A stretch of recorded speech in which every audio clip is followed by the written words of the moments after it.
So I'm going to show you how boats are moved around in a boatyard.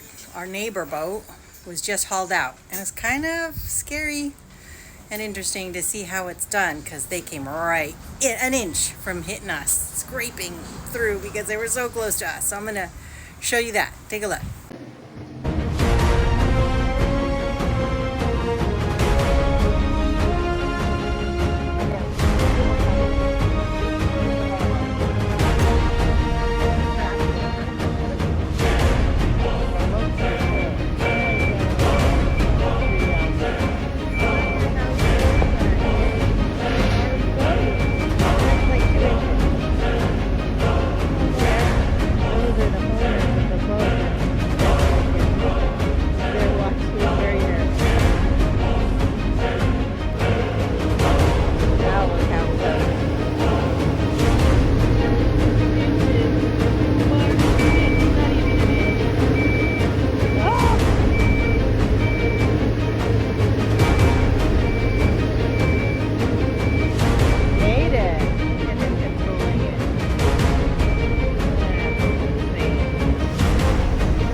Our neighbor boat, they removed the platform that lets us get up and off, on and off of our boat.